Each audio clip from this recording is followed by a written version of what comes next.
Financial Planner. Follow us on YouTube. The global economic system is on the verge of imploding on itself.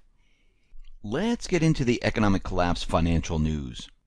Now, we've been watching different bubbles around the world where they reached all-time highs, and now they're starting to pop. We're seeing it in the UK, we're seeing it in Canada, we're even seeing it here in the United States, we're even seeing it in Australia, but now we're seeing it in Sweden. Sweden's property bubble most likely is the world's biggest, and it really doesn't get that much coverage in the mainstream media. Now, we know the mainstream media, the corporate media, they like to leave out certain important aspects of what is going on around the world. Issued if they feel that if they leave it out, then they're not really lying about it, they're not really handing out fake news, they just didn't report on it. And what we're seeing here is that this bubble, well, it's not new.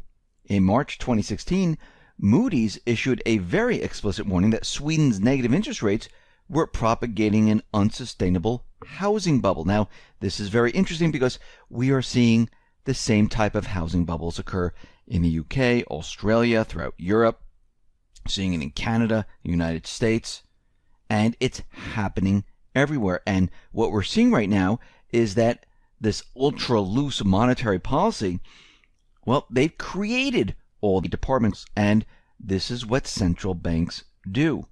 And this asset bubble, this housing asset bubble that they created, it is unsustainable, and it's getting bigger and bigger and bigger. Now, what's very interesting about this is that back in 1995, they created a department called the Price Stability Department, where they were going to control housing prices. And since 1995, the housing prices index went from like 75 all the way up to 450. And the line is just straight up. It's basically a housing bubble type of graph, and it really took off, yes, right after the housing crisis of 2008. It started to move up very, very quickly from 1995 up to 2008, but right after 2008, boom, it just shot straight up. And what we're seeing right now is that Swedes are turning less optimistic on the housing market. And after figures, it suggests that a long run of price rises may be coming to an end, and the authorities there, the financial institutions there, they are very worried about this. And this is not the only country that this is happening in. We're seeing it happen in many different countries. Here in the United States, they're telling us that the unemployment rate is like 4.1%.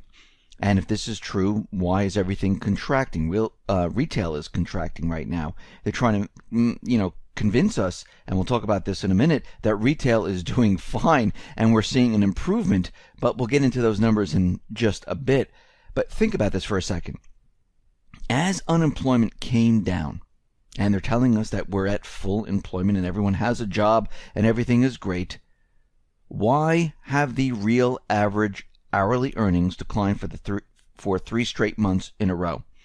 And since the financial crisis, wages have declined since. Now, when we saw more and more individuals get jobs, this is going back to 95 all the way up to 2007.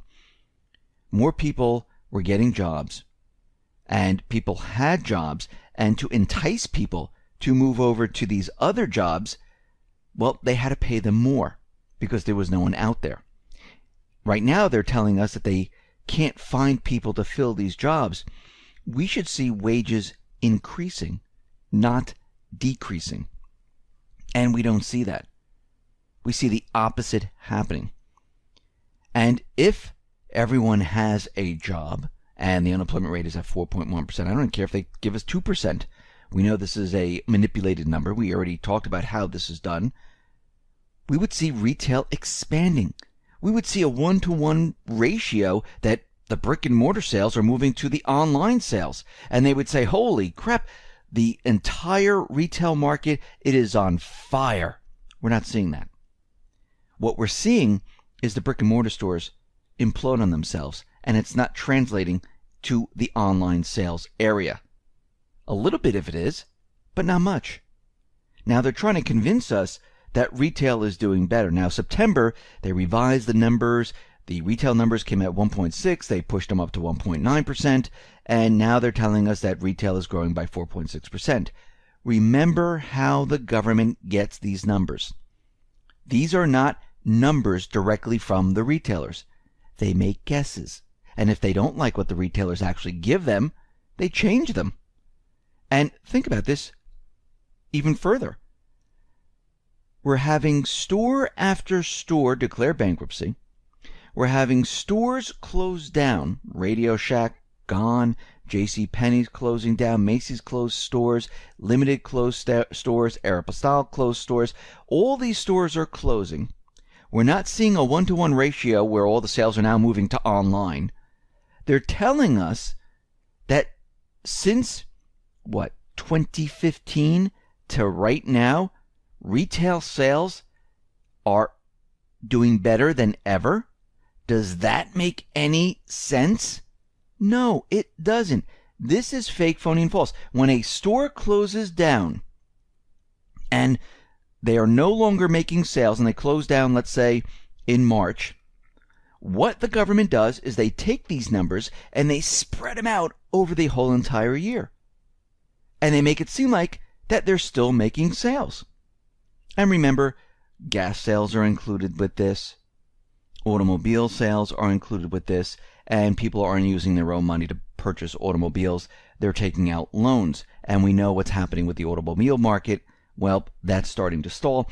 And we know how they get the sales from automobiles. Once they channel stuff into the lots, that is called a sale. Not when the person purchased the automobile, when the dealership receives the automobile on the lot. That is a sale. Strip all that out. Strip out autos. Strip out fuel. We're seeing sales were only up around 0.1% in the month, which completely missed expectations. And what we're seeing here is all of this is manipulated to make us believe that everything is fine. I mean, think about it. They're forecasting 8,000 stores closing this year. And if you look around your neighborhood and you look at some of the strip malls, you can see a lot of stores have completely disappeared. And when you go to the malls, you can see there's not many people in the malls. Well, this time of year it might be picking up because the holiday season is coming. But I'm going to tell you right now, this holiday season is going to be a complete and utter disaster. And remember, online sales only make up 10% of the entire retail market, which is a $1 trillion market. So when they tell you, oh, look, Amazon, they received, 1.3 billion worth of sales, that's just a tiny little piece of it. That's it. So we can see already that this entire global economic system, it is imploding on itself. We're seeing bubbles pop all over the place, and they're trying to keep the manipulation moving forward here to make everyone believe that everything is fine. We talked about inflation and how we're going to start to see inflation rise, and we're already starting to see signs of this. Core consumer prices have come in hot. They have risen at the fastest rate in 6 months. And we can see right now that this is being pushed up. We're going to see inflation even go higher. And as the dollar is no longer accepted, I'm talking about the petrodollar, out in the Middle East, where they don't have to use it to purchase oil in, Iraq, in Syria, in Lebanon, Libya, and the rest, and they use other currency, this is going to be a big problem. We're going to see a lot of those dollars rush back to the United States. That means there's going to be a lot of currency in circulation, which means the dollar is going to be devalued, which means it takes a lot more of those dollars to buy the products. When the Fed pushed QE, they kept it within their own internal system and pushed inflation out to other countries. We see the Empire Fed, it has tumbled the most in 7 months. And we see already that manufacturing is hurting. Actually, if we look under the covers, prices paid have dropped, number of employees have dropped, average work week contracted, and it's the first contraction since January. All this hype when Trump was elected president, it's starting to fade away.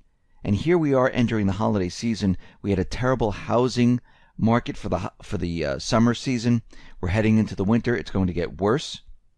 If the Fed raises rates, it's going to affect a lot of things. We're going to see the yield curve flatten even further. We're going to see mortgages decline.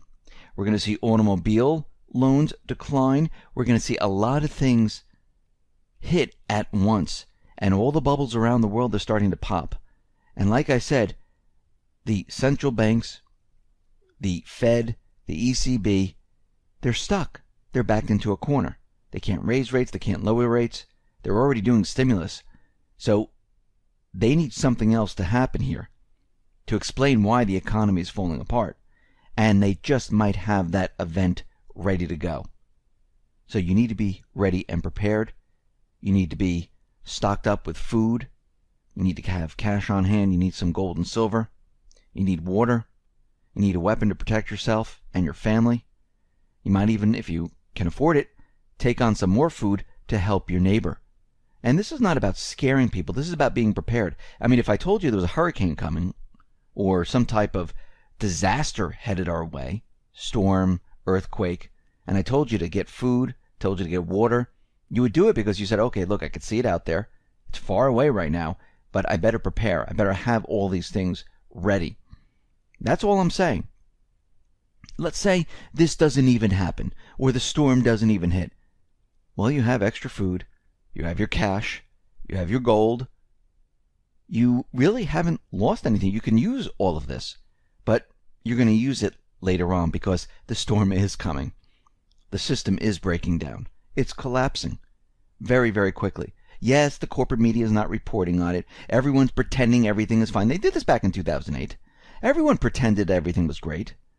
Everyone pretended that the subprime securities were AAA. Everyone pretended everything. I mean, look at the people that worked in Enron. They thought they had a job for life. Nothing wrong. Look at the people in Lehman. They thought they had a job for life in Lehman. It all fell apart in a split second. That's all it took. One split second. And nobody even knew about it.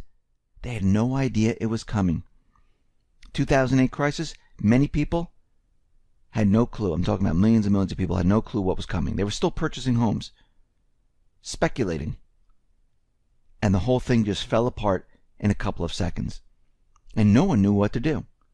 This time around, we've been tracking it. We've been following it. We know what's coming. We know exactly what's headed our way. It doesn't matter what the corporate media says. It doesn't matter what the stock market's doing. Because if you look back in time, corporate media was telling us that everything was great. Corporate media was telling us that the stock market was hitting 14,000 points. The Fed was telling us there was no recession. Everything was contained. They were telling all of us all of this. And if you believe them, you would think there was nothing wrong. And then all of a sudden, snap of a fingers in October, everything came crashing down. We're going to see the same thing happen. It doesn't take that long to pop a balloon. Think about it. To blow up a balloon, it takes a little while. To pop it, it takes a second. That's what we're going to see in this economy. Not just here in the U.S., but globally. So get prepared.